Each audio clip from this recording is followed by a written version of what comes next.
Good morning, everyone. Brian Hoops here with Midwest Market Solutions. This is our Market Insider TV. This is our opening commentary, and it's Wednesday. It's June the 18th. Thanks for joining us this morning as we take a look at our trading day ahead. I'll be doing RFD TV not only this morning, but also Friday morning as well. So I hope you have a chance to tune in for that, and we can talk about markets and our trading strategies. We'll be discussing all the news and events, and really there's not that much news for the grain markets right now. Of course, probably the biggest news is what's going on with Iran and Israel and the conflict there, and is the U.S. going to enter the war or not? We're putting in a little bit of a premium overnight in the crude oil. We rallied yesterday on the news that we were possibly entering the conflict, and we can see we're up 30 points here overnight. We're not putting a lot of premium in because of that, and I think there's anticipation, and I think it should be a hope as well that we are not going to enter war, that this is hopefully a threat, and it'll make Iran back down, and they will reach an agreement and a surrender and a ceasefire, and that there is no war in the world.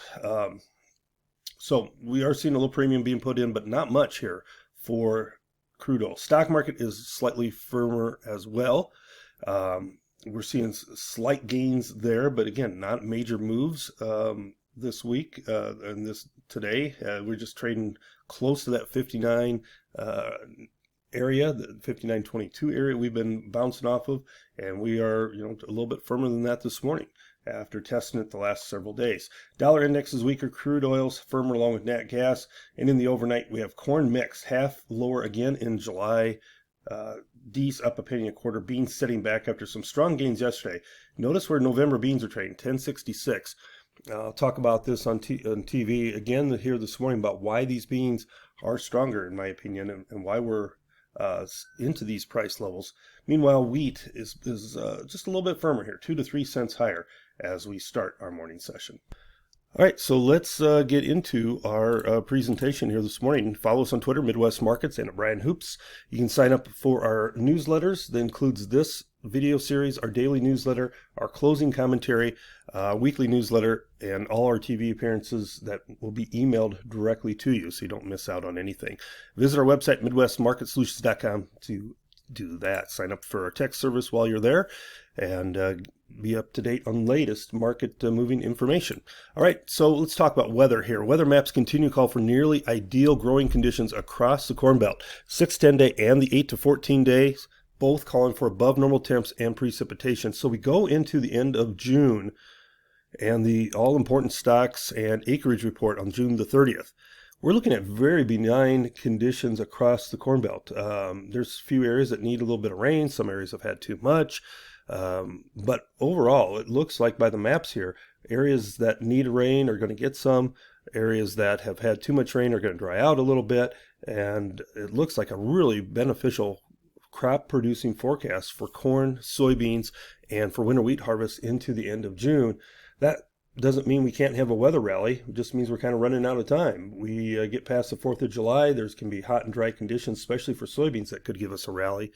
But it's the corn market that's really lagging near its lows, and wheat isn't much better. Do want to mention once again, grain markets closed tonight. We close regular time today, and we'll be closed all day on Thursday. Markets will reopen Thursday night at 7 p.m. Central Time. So we will have grain trade 7 p.m. Central Time on Thursday night, and then we'll be back to normal on Friday with the livestock opening at 8:30 on Friday. Close is normal on Friday as well. Friday, the June 20th, is also last trading day for July grain options. They go off the board that day. Now, November beans, I said I wanted to talk about these. They're adding risk premium, and partially it's due to the late winter wheat harvest, as well as all the rains that they've had in some of the southern plains or southern areas such as southern Illinois, Indiana, Kentucky, Ohio areas. This is providing an incentive for the farmer to plant soybeans later this year rather than take prevent plants. So winter wheat harvest certainly delayed. There's a lot of crop that gets double seeded. Do you want to plant a little bit later this year? It looks like it could be in July. I think with the incentive, with the soybeans rallying to provide that incentive, it also offers you a hedging opportunity to get some cash sales on the books and would certainly want to take advantage of any opportunities that we see as far as marketing goes. This week's cattle facts show list, it's up about 9,400 head for a total of 233,000 head. Cash calls are steady at best after the futures dropped sharply last week. Box beef is higher. Sharp move here. 440 higher choice. Select is up $5.07. 105 loads, so decent load count, especially on a Tuesday.